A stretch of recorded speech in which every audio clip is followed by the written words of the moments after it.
It isn't new for companies to find themselves tangled in legal matters, and this is exactly what happened in John Leonardo versus Pepsi. Shocking. Advertising campaign. Let's first look at things from a micro view and try to analyze what really happened between John Leonardo and Pepsi that caused things to get extremely heated and led to legal proceedings. Well, like any other big corporation, Pepsi focuses a huge chunk of its budget on advertising. Sometimes these advertisement campaigns that are launched by companies can be humorous, satirical, or even highly engaging. The campaign that PepsiCo launched was similar to campaigns that encouraged customers to collect points. These points could only be collected from specially marked Pepsi packages. After a user had collected a sufficient number of points, they could trade these points for Pepsi merchandise. After collecting points, the next step would be to go through the Pepsi catalog, which consisted of all the items that were listed under Pepsi's merchandise. The catalog also consisted of an order form through which you could trade your Pepsi points for the merchandise. In order to further promote this campaign, Pepsi ran multiple promotional campaigns, which included a high school boy wearing a Pepsi leather jacket, which was worth 1,450 points, and another ad was shown which showed the same boy standing in front of a Pepsi Harrier jet worth 7 million points. This is where the trouble started for Pepsi. But before we continue on and explain you the details about the case of John Leonardo versus Pepsi, if you're liking our content so far, then do be sure to give this video a big thumbs up. Make sure you subscribe to our channel and turn on the notifications button so you can get notified every time we post a new video and stay updated with the latest news and trends. The trouble begins. We've already talked about how companies launch different campaigns, but what happens if a campaign offends someone or someone decides to take it too seriously? Well, the John Leonardo versus Pepsi case settled that debate when Pepsi launched the campaign that we were talking about earlier. The ad with the Harrier jet showed that the jet could be purchased with 7 million Pepsi points. However, this was just a daring marketing stunt by Pepsi since the jet was not even listed in their catalog and thus created a lot of miscommunications between the rewards that they were promising to deliver.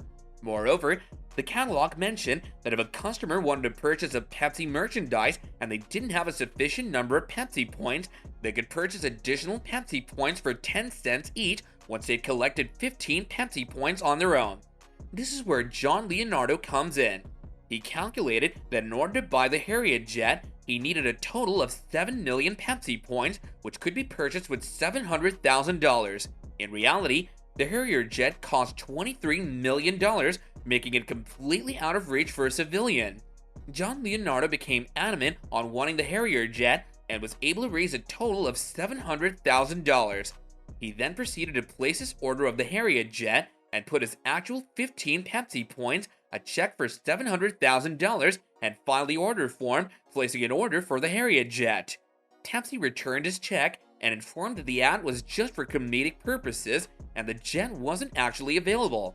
After an exchange of letters, Pepsi ended up suing John Leonardo in the United States District Court in the Southern District of New York. What did Pepsi sue John Leonardo for? Before Pepsi went ahead and sued John Leonardo for his persistence to claim the jet, which wasn't even available, John Leonardo went ahead and sued Pepsi for refusing to give him the reward against his points. Pepsi countered the claims that John Leonardo was making and sued for claiming something that wasn't even offered in the first place. The case went on for some time, and the real question faced by the court was whether or not the offer made in the advertisement was legit or not.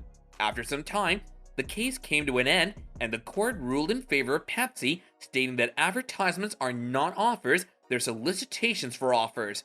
Unless the advertisement promises a commitment to the offer that's being made, the advertisers are not compelled to deliver on what's being shown in the advertisement.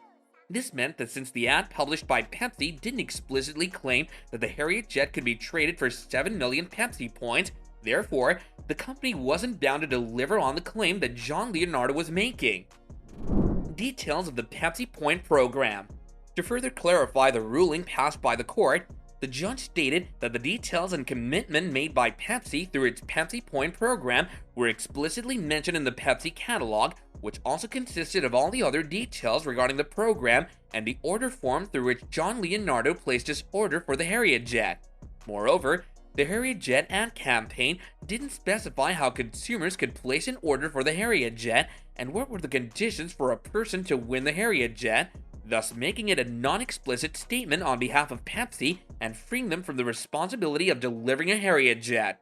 Moreover, the court also stated that according to the New York statutory law, all offers made over $500,000 should be done in writing, and since Pepsi had only used a TV commercial for this, there was no written proof of the offer being made, thus once again making John Leonardo's claim null and void. Lastly, the court stated that any reasonable person would see that the ad was made in a purely comedic sense, since no sensible person would expect Pepsi to reward someone with a $23 million jet for only $700,000. So what do you think about the case? Was John Leonardo's claim valid?